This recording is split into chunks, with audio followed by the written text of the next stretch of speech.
Let's talk about the future of Trey Lance. Oh, I'd love to. I saw him in the press box watching the game, and I can only feel for him. He's sitting there probably thinking, man, I could do this. It could have been me, but it's Brock. Yeah. And so now you got to wonder where he's headed or what his future holds. What do you think, Dad? Where was he sitting in the press box? You know how in the press box there's those long line of luxury suites to the left? Yes. He was in one of those. Oh, so he was guarded from the media. Yes. But he came during halftime. They'll come out and get chips and did you chicken say tenders. Always. And is he polite to you? Extremely. He's a nice young man. He is a very nice young man. Okay, here's what I think his future is. This is what I have no inside sources anymore. I'm not connected. Right. This is what I think should happen. First of all, Jimmy should not be in the equation. I wish Jimmy all the best. I admire him. I think he was a very good 49er and a great teammate. They need to cut the umbilical cord. He needs to go away. Mm-hmm. The equation is between Brock Purdy and Trey Lance. Mm-hmm. And this is what, if I were running the show, I would do. Unless Brock Purdy has a meltdown in the playoffs going forward, which I don't think he will. He's the quarterback. No matter what they promised Trey Lance, no matter the draft choices or any of that stuff. But here's what's going to happen. At some point next season, Brock Purdy's going to get hurt. Now, I'm not saying that because I'm trying to be a jerk. Look how many quarterbacks get hurt. The Niners are on their third quarterback. Mm-hmm. Look at how many substitute quarterbacks played in the wild card weekend. Mm-hmm. And I'm not saying Brock will be hurt because he's not a good player, or even the offensive line is not good. I'm not saying Mike McGlinchey. I'm saying it's in the nature. It's football. It's in the nature of the game these days.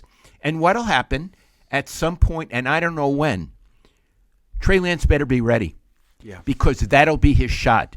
Mm-hmm. And if he does really, really well, he may be the quarterback. Then he'll keep the job. That's how Kyle thinks. Whoever is doing well now has the job. So he'll get his shot. He has to be prepared every week. I wouldn't trade him. They don't gain anything by trading him. I would get rid of Jimmy. I wouldn't make it a competition between the two young guys. It's Brock's job. Trey, you be ready because you're going to get your shot. That's how I think it'll be. That's how it will be. But can I just politely and respectfully argue that last point that there's nothing to be gained by trading him? Okay. Because I agree with everything you just laid out. I do. But theoretically, here's what you have to gain. So he's a backup quarterback, making $9 million. He's your 8th highest paid player on your team. If you were to trade him, let's say you get a very high second-round pick for him. I don't know if you would, but let's say you get a second-round pick for him. Would you spend that pick on a quarterback to be a backup, or would you spend that pick on a starter? I think you spend it on a starter. So that's all I'm saying is what you could get is you could get a starter. If he's relegated to being the backup who's waiting for Brock Purdy to get hurt, you could get a starter at corner, at right tackle, at a place that you need, considering you don't really have any draft picks. But I understand what you're saying. You don't really know what you're going to get with Brock long term, if he can stay healthy, if he can keep this up. That's fair. I get it. I'm coughing, guys. I'm sorry. Mm-hmm. I also think Trey is a starter. Yeah, he's a starter who's waiting to start. Yeah, and so what you have is a unique situation where you have two starting quarterbacks. And if you trade Trey, you could get a backup, but then you won't have a starter. And if Brock Purdy goes down, you could be in a lot of trouble. Right. I think they're in a good situation with those two. One more thing.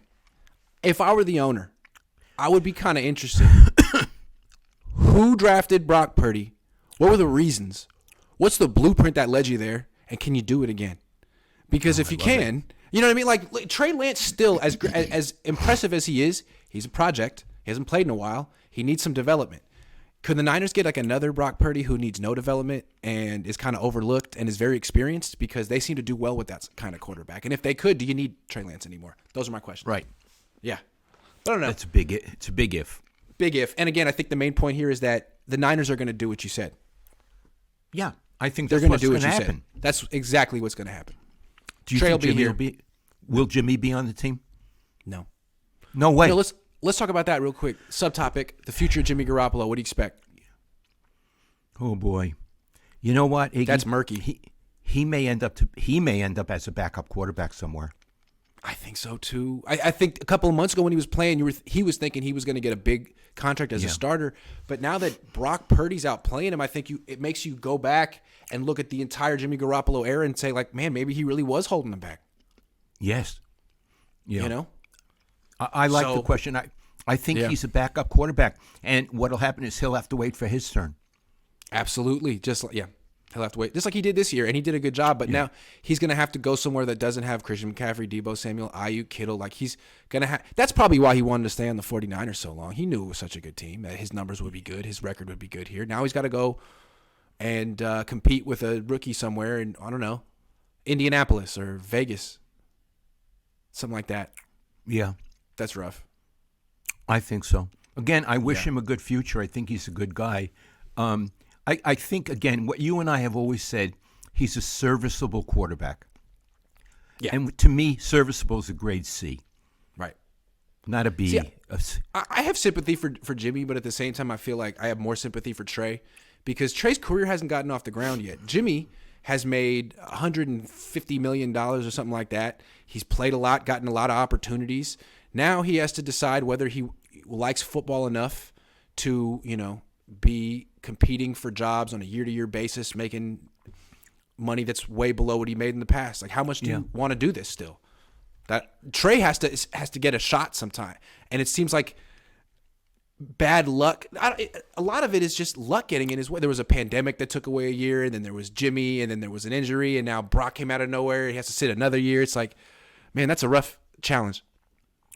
Maybe Belichick will take Jimmy as a backup. Boy, although for Jimmy. But Belichick seems to have washed his hands of him, doesn't he? Yeah. He might be better than Mac Jones. I'm not a big fan of Mac Jones.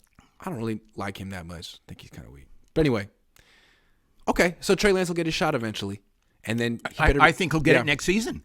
And I think what's interesting is, so Brock got his shot late, and the offense is clicking. I wonder what Brock and the offense would have looked like if it had started a lot earlier. Maybe they wouldn't have been as in sync, and he wouldn't have been as in sync if he had started week 3 like Jimmy did. And, Jimmy struggled at first.